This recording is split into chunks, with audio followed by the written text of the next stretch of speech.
Hello, this is David Parsons with part 3 of Working Class Opinion. As I was saying in part 2, 1996 was a real interesting year. There was a lot going on. Music was absolutely amazing that year. Went to a lot of clubs, a lot of bars. Reverse back a little bit because something significant happened in 1992. During the time the Garden Festival was on, my ex-brother-in-law Brian came up to me one night who I was going out with regular and told me about this band playing in the Abbey Rugby Club called the Super Clarks. Bragged them up, said they were an amazing band. So the following week he'd seen them over a place called the Cotton Club over in Pontefract. So the following week, I think it was June time, mid-June, late June, off we went down to the Abbey Rugby Club. Great beer, not much of a place, little bit of a tin shed sort of thing, but a great atmosphere. Di Evans, another great character, good racist soul, suffered with cancer, died of cancer. Cancer mortality rate in this area is unbelievable. I'm absolutely convinced there's a lot to do with the Silent Valley tips in our area, what they've been dumping over the years. And I'm going to be looking into that next year as well. We turned up on a Friday night. The band tuned up for about 10-15 minutes and they were just tuning up. They were amazing. The night was stunning. The lead guitarist, Titch Gwilym, amazing. Best guitarist I've ever seen. And what a Welsh legend. And his party piece, if anybody see online, his stacks of stuff online of his, will notice that his party pieces, he plays the Welsh national anthem on guitar. We started seeing them regular and we were seeing them at least once every month for the next 8 years. Became my favourite all-time band and we become close friends with Titch as well. Amazing character, great performer, best man I've ever seen who picked up a guitar, and amazing talent. And there's so much stuff. You just type in Welsh guitar legend Titch Gwilym, and up all his stuff will come. Classics like Pretty Girls, his stuff with Miss Agate, great band. There's an online concert of theirs. They do some great stuff. Gloria, Backdoor Man, Raspberry Beret, a couple of Prince tracks. They did everything. All the Prince stuff, New Sensation, Cuddly Toy, Purple Rain, Gimme All Your Lovin', Laura Hendrick stuff, Voodoo Child, Foxy Lady, Baby Please Don't Go, Just Ambitious. I could go on for hours talking about their music. So we seen them, so that was great. 97, I ended up DJing myself. Ended up working for 11 years around the area, particularly working for the Cum Sports and Social Club and the Victoria Arms in Cum. Great experience. Didn't want to make money out of it. I just wanted to be around anything to do with making people smile and the music industry itself. It's a great feeling when you have a party and at the end of the night people come up and thank you for the music that you played. It was a great experience. I loved every minute of it. Kept working right the way up to 2013. My relationship with my ex-boss the last couple of years was really strained. There was so much going on and I had pretty much had enough. And we had a series of arguments over a period of a couple of months in the summer of 2013. And 2 or 3 weeks, I think it's 3 weeks before Christmas, he gave me voluntary redundancy and I took it, and that was the end of that. An end of 14 years of very unpleasant situations. I'd seen good times there working for him and a lot of bad times, and put up a lot of abuse, verbal abuse as well. Had 6 months out of work and then ended up doing a year's with asbestos with a company called Morton's. Now, they were pulling down the Veiw steelworks run by Tata Steel, an Indian company. I came into it last going off. The asbestos was everywhere. There was tons of it. I wouldn't even like to imagine how many tons I shifted, but there was a lot. The real way to bring down asbestos, if you can, is to bring the boards down as wool. Because obviously if you break the boards, the fibres go into the air, and that's where the problems start. That never happened. And this stuff was grounded in by the machines and everything, which meant when the wind blew, this stuff took off in the air. So probably a lot of people breathed in asbestos fibres from Veiw right away down to Aberdeen, probably. There's the cancer rate. So I spent a year with them. They were great. The Mortons were an amazing company to work for. I had a lift up with the boss on the first day, and the first words he's come out of his mouth was, "Where do you drink?" This man was a monster. 20 odd stone in weight, and I've never seen a man drink like this man could. Unbelievable. And they're all multi-millionaires, and yet they drink with the boys in the Vic. It was absolutely brilliant.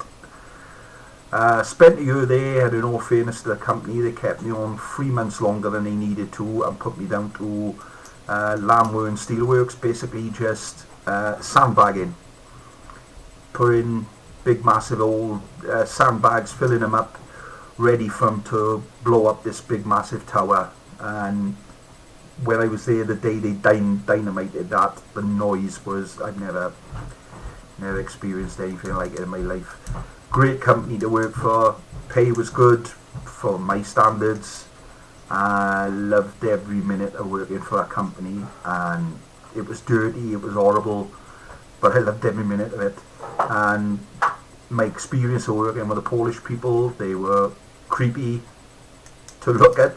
They were all monsters, 6 foot plus, but they were amazing workers and nice boys, very good. And a little bit of English I could speak. All I got out of them was techno music and vodka. But they were great people. That's when the problems really started. I had 2 years out of work, and like I said, when you have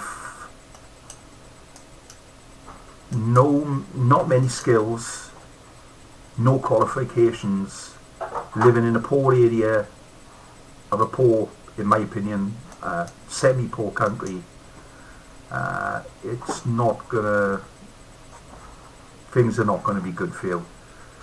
I had 2 years out of work, struggling. I'd done some courses to help gain some experience and qualifications, did nothing. Lack of transport in the Blaine and Gwent area is absolutely abysmal and is getting worse. It's pretty much non-existent now. Stagecoach are the worst company that this country has. Everybody's complaining about them, and I just don't understand how a company can make money and be that bad at the same time. Very, very strange. 2 years out of work, worst time of my life so far.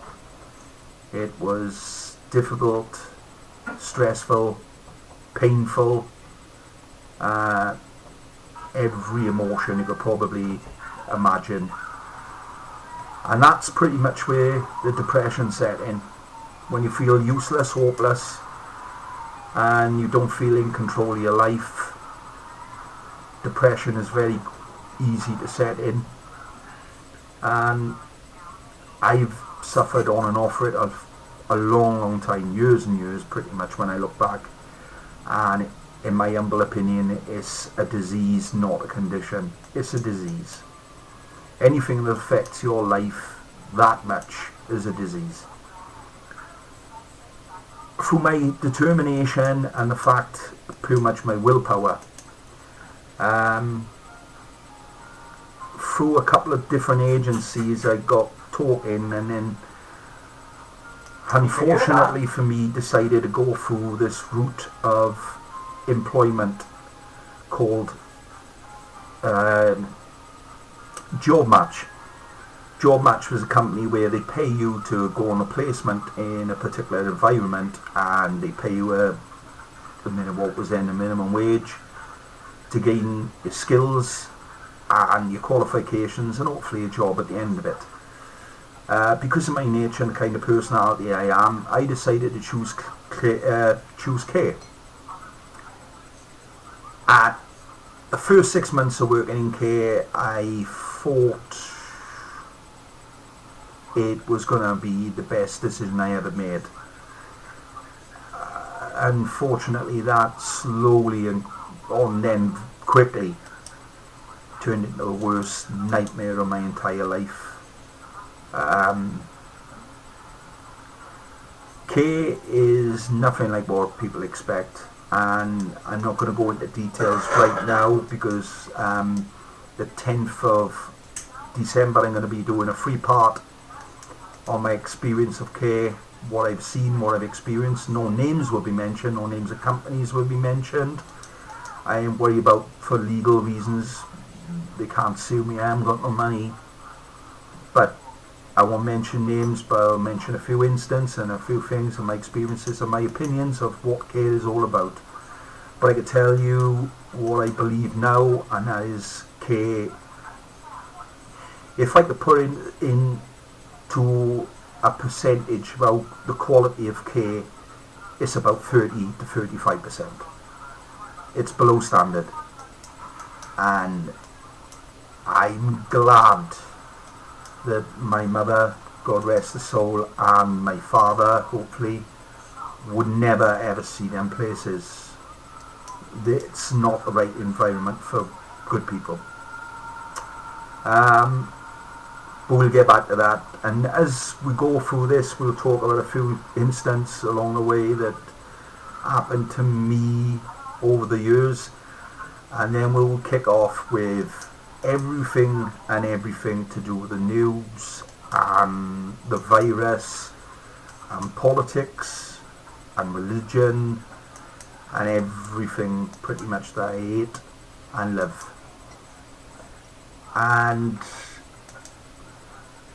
that will start tomorrow. We're going to talk about the virus, what a year it's been, the fact now that we got to be humble because we're told our Christmas is saved. We're going to make sure that everybody is going to be able to see whoever and enjoy Christmas, and we've got to be humble to the government for that.